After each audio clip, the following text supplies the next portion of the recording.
Who doesn't love a carnivorous plant tour? Today, there's a lot of crazy new things that have happened in the carnivorous plant bog garden. And today I thought I would give you a tour of those things and show you just how all the plants are doing. So all that and more coming your way right now.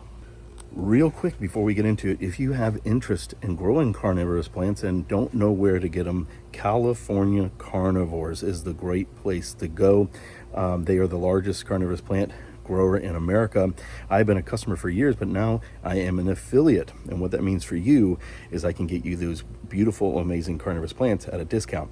So at checkout, use CHM10 and you'll get 10% off. Let's get to the plants.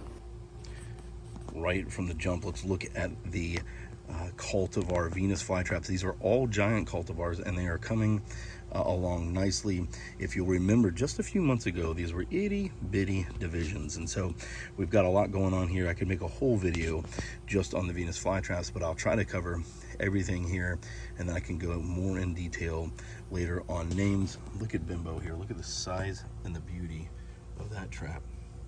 But they are absolutely going crazy. Here in Florida, it has been brutal hot during the day and then torrential rain during the afternoon, and they seem to love that combination. Now there is some scorching that has occurred on these leaves because of that, how hot it gets, but overall they are done quite well from the sizes they were. They were itty-bitty divisions and they've taken off. The problem is, so has the weeds.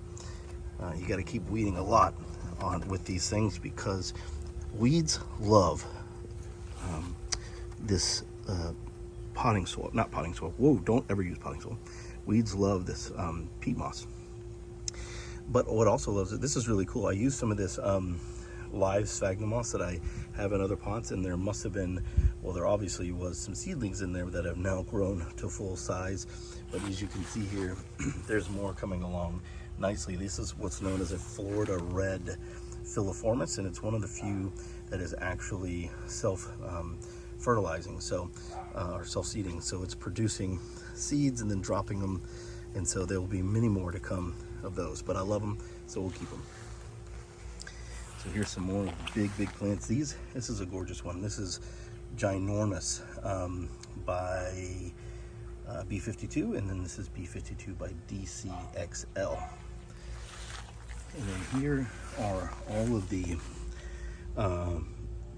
rescue Venus flytraps that I have.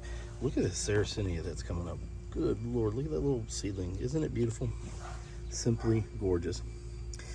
Here are the seedlings that are coming up.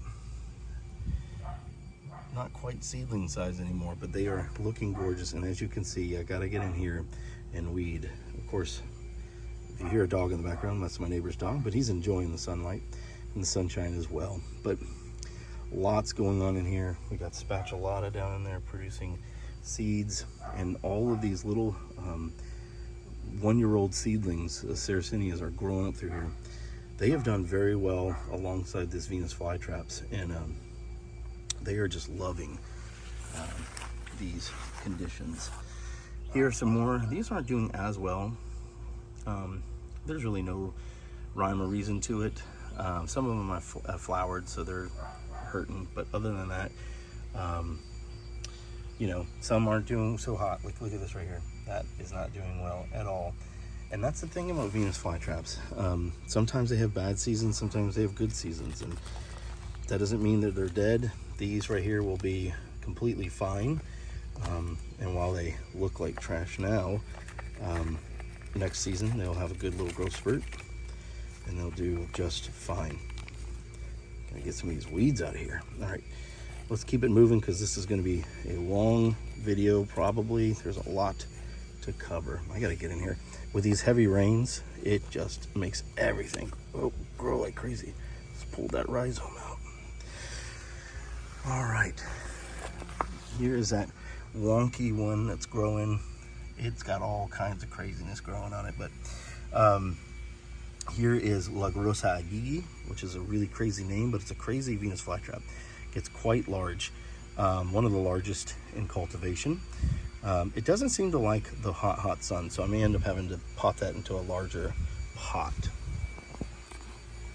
Alrighty, so now that we've looked at some of the Venus flytrap, that was very quick, and I can do a whole episode just on the Venus flytrap collection, but I want to show you the rest of the bogs. There's a lot going on, so let's get into the Bonatas, the Drosera filiformis, and then start in on the Sarracenia. Here is a beautiful filiformis that actually I got this one from California Carnivores. I'm sure you heard the plug in the beginning of the video. Absolutely gorgeous. This is known as California Sunset or Californica, and it does fantastic. Here's some Bonata in here. There's some more Californica in the background. Everything kind of gets taken over. Look at this beautiful thing. Oop, and I just broke it, but that's all right. There'll be more. Let me pull that off. Look at this gorgeous thing.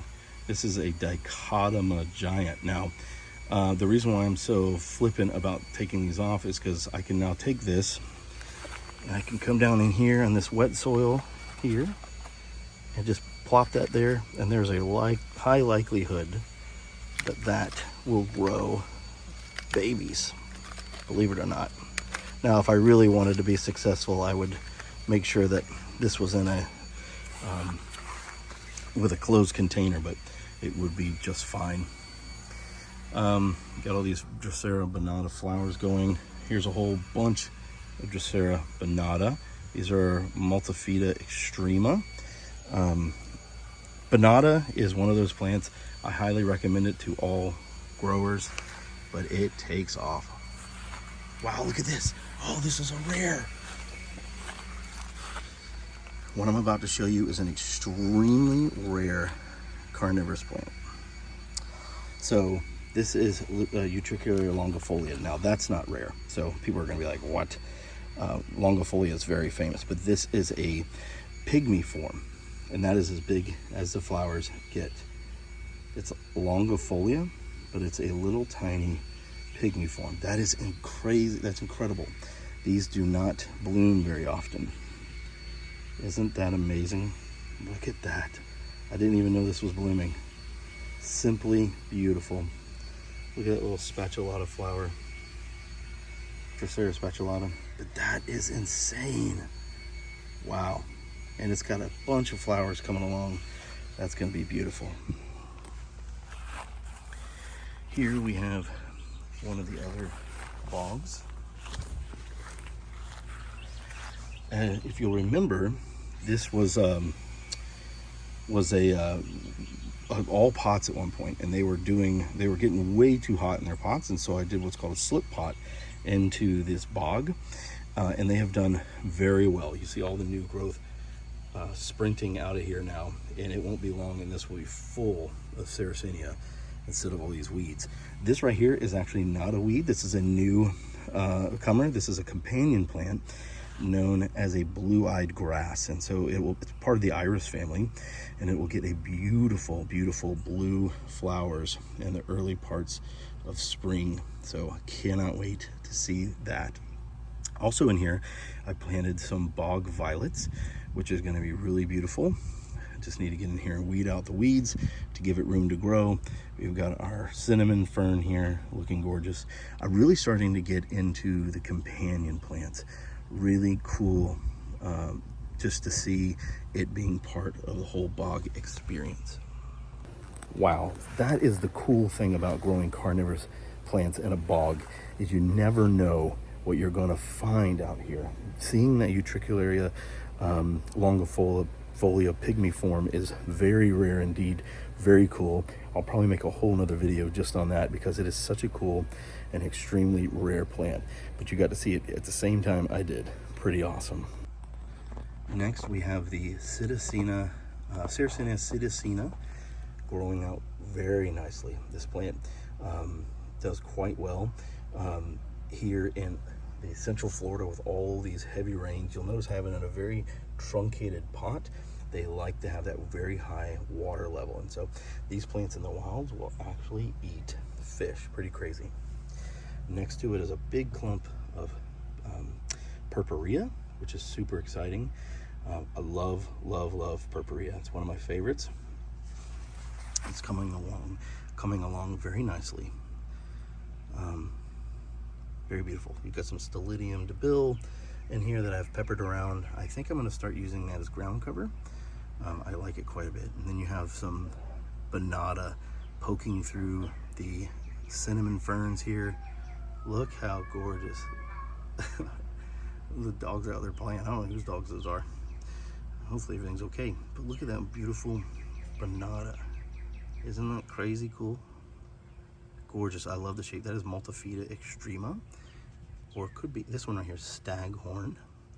Now what's really cool about these purpurea is they actually want, see how they have upturned lids? They want water in their pitchers so that they can get them. They have amoeba and protozoa in there that help break down the prey. Pretty cool. We have another bog that is completely full to the brim with bonata. Look at all those beautiful flowers. Isn't that amazing? There's almost too much here to cover in one video, and I'll probably have to do a part 2 of the bogs itself. But here is the last one I'll show. Pretty crazy. Look at all the filiformis. That's Tracii right in there, Tracii Bruce.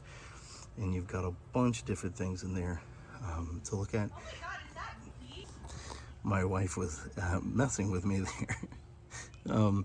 But here is the last bog that I will cover for today.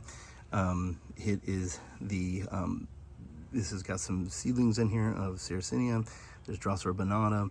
But what I really want to highlight is these beautiful Stelidium that's all in here, growing like crazy now. I think this is a great ground cover. The stolons are fragile enough it doesn't seem to hurt the plants at all. It probably would hurt seedlings, but it does okay with larger plants, and it produces beautiful flowers, and it also helps to regulate the soil temperature. So I'm gonna have to conclude that for part 1 because there's just too much, but a whole lot of really cool things were seen in that video, especially that one Utricularia longifolia. That's a huge win that you guys got to see it. I hope you've enjoyed this content. I will make a part 2 here very shortly. That way you get to see the rest of the collection. As always, I hope you have a wonderful day and a wonderful week. I'll see you soon. Bye-bye.